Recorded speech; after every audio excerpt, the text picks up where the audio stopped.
ഹരേ കൃഷ്ണ. സർവം ശ്രീകൃഷ്ണാർപ്പണമസ്തു. സൗന്ദര്യലഹരീ കർത്രേ സർവമംഗളദായിനേ ശങ്കരാചാര്യവർയായ യതിരാജായ തേ നമഃ. ഹരിശ്രീ ഗണപതയേ നമഃ. അവിഘ്നമസ്തു. ശ്രീ മഹാദേവായ നമഃ. ശ്രീ മഹാദേവ്യൈ നമഃ. ശ്രീ ഗുരുവായൂരപ്പ ശരണം. ശ്ലോകം 7. കൊണത് കാഞ്ചീദാമ കരികളഭകുംഭസ്തനനതാ പരീക്ഷീണാമധ്യേ പരിണതശരച്ചന്ദ്രവദന ധനുർബാണാൻ പാശം ശ്രീണിമപി ദധാനാ കരതലൈഃ പുരസ്താദാസ്താം നഃ പുരമതിതുരാഹോ പുരുഷികാ. ത്രിപുരസുന്ദരിയായ അമ്മയുടെ സ്ഥൂല ശരീരത്തിൻ്റെ വർണ്ണനയാണ് ഈ ശ്ലോകം. മഹാദേവൻ്റെ അഹങ്കാരമാണ് മഹാദേവി എന്ന് പറയുന്നു. പുരമതിതു അഹോ പുരുഷിക, ത്രിപുരാന്തകൻ്റെ അഹങ്കാരരൂപിണി. എത്ര മനോഹരമായ വരികൾ! അരക്കെട്ടിലണിഞ്ഞിരിക്കുന്ന ആഭരണം ദേവി നടക്കുമ്പോൾ ശബ്ദമുണ്ടാക്കുന്നു. അവയ്ക്കും സന്തോഷമാണ്. കാരണം ആരുടെ ശരീരത്തെയാണ് അവർ സ്പർശിച്ചിരിക്കുന്നത് എന്നത് ഓർത്താവാം. അമ്മയുടെ ശരീരം ഇത്തിരി നമ്രതയോടെയാണ് ഇരിക്കുന്നത്, ഇത്തിരി കുനിഞ്ഞ്. അത് ഗജത്തിൻ്റെ മസ്തകങ്ങൾ പോലെയുള്ള സ്തനങ്ങളുടെ ഭാരം കൊണ്ടാണ് എന്ന് പറയുന്നു. അതീവ കൃശമാണ്, മെലിഞ്ഞതാണ് മധ്യപ്രദേശം. മുഖമാകട്ടെ ശരത്കാലത്തെ പൂർണ്ണചന്ദ്രനെപ്പോലെയും. 4 തൃക്കൈകളിൽ കരിമ്പിൻ്റെ വില്ല്, പാശം, അങ്കുശം, പുഷ്പബാണം എന്നിവ ധരിച്ചിരിക്കുന്നു. ഇങ്ങനെ മനോഹരരൂപിണിയായ ത്രിപുരാന്തകൻ്റെ അഹങ്കാരരൂപിണിയായ ദേവി ഏവരുടെയും ഹൃദയകമലത്തിൽ പ്രകാശിക്കട്ടെ.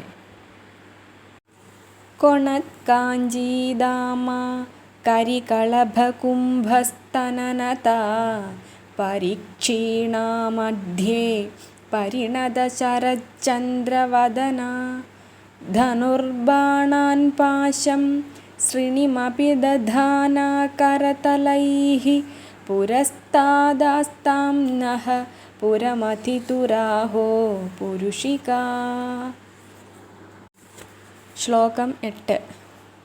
സുധാസിന്ധോർമധ്യേ സുരവിടപിവാടീ പരിവൃതേ മണിദ്വീപേ നീപോപവനവതി ചിന്താമണിഗൃഹേ ശിവാകാരേ മഞ്ജേ പരമശിവപര്യങ്കനിലയാം ഭജന്തി ത്വാം ധന്യാഃ കതിചന ചിദാനന്ദലഹരീം.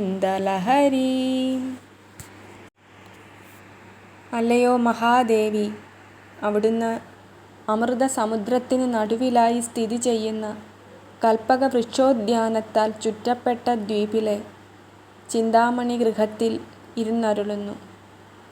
അമ്മയുടെ സിംഹാസനത്തിൻ്റെ 4 കാലുകൾ ആയിരിക്കുന്ന ബ്രഹ്മാവിഷ്ണു രുദ്രേശ്വരന്മാർ ആണെന്ന് സദാശിവൻ അമ്മയ്ക്കുള്ള ഇരിപ്പിടമായും പരമശിവൻ ആ മഞ്ചത്തിൽ മെത്തയായും സ്ഥിതി ചെയ്യുന്നു. ഇങ്ങനെ സർവൈശ്വര്യദായിനിയായി മണിദ്വീപത്തിലെ ചിന്താമണി ഗൃഹത്തിൽ വാണരുളുന്ന ജ്ഞാനാനന്ദ പ്രവാഹരൂപിണിയായ നിന്തിരുവടിയെ ചില പുണ്യവാന്മാർ ഭജിക്കുന്നു.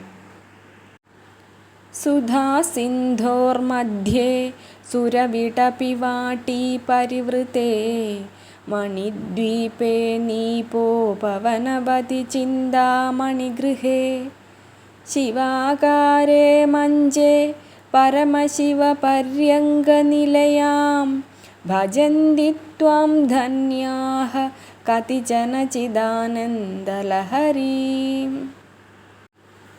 ശ്ലോകം 9. മഹീമൂലാധാരേ കമപി മണിപൂരേ ഹുതവഹം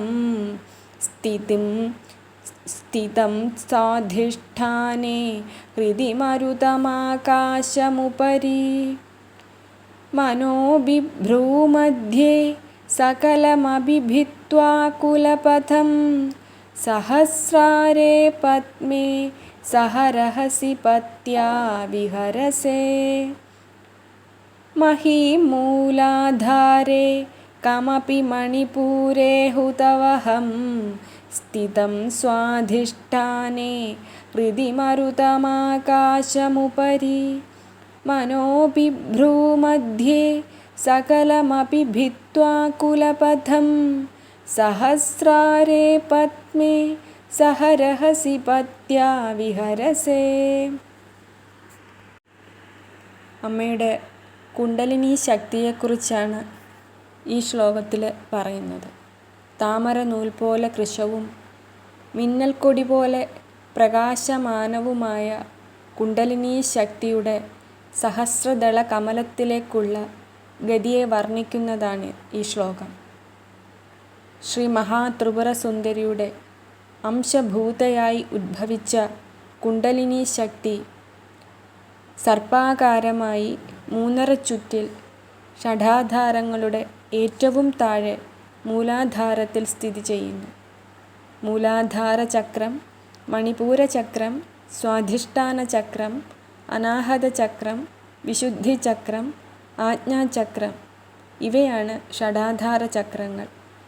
മൂലാധാരത്തിൽ കുണ്ടലിനി ശക്തിയായി കുടികൊള്ളുന്ന ശക്തി ദേവി അവിടുന്ന് സുഷുമ്ന മാർഗം ഈ ചക്രങ്ങൾ ആറും ഭേദിച്ച് സഹസ്രാര പദ്മത്തിൽ മൂർധാവിൽ പരമശിവനോടൊത്ത് ആനന്ദിച്ച് വിരാജിക്കുന്നു. അല്ലയോ ചന്ദ്രകലാശക്തി സ്വരൂപിണി, നിന്തിരുവടി സർവാധാരഭൂതമായ മൂലാധാര ചക്രത്തിൽ പൃഥ്വീതത്വത്തെയും മണിപൂര ചക്രത്തിൽ ജലതത്വത്തെയും സ്വാധിഷ്ഠാന ചക്രത്തിൽ അഗ്നിതത്വത്തെയും അനാഹത ചക്രത്തിൽ വായുതത്വത്തെയും അതിനു മുകളിൽ വിശുദ്ധി ചക്രത്തിൽ ആകാശതത്വത്തെയും ഭ്രൂമധ്യത്തിലുള്ള ആജ്ഞാചക്രത്തിൽ മനസ്തത്വത്തെയും സുഷുമ്ന മാർഗം ഭേദിച്ച് സഹസ്രാര പദ്മത്തിൽ പതിയായ സദാശിവനോടുകൂടി ക്രീഡിക്കുന്നു. മഹീമൂലാധാരേ കമപി മണിപൂരേ ഹുതവഹം സ്ഥിതം സ്വാധിഷ്ഠാനേ ഹൃദി മരുതമാകാശമുപരി മനോബിഭ്രൂമധ്യേ സകലമഭിഭിത്വാ കുലപഥം സഹസ്രാരേ പദ്മേ സഹ രഹസി പത്യാ വിഹരസേ. ശ്രീ മഹാദേവായ നമഃ. ശ്രീ മഹാദേവ്യൈ നമഃ.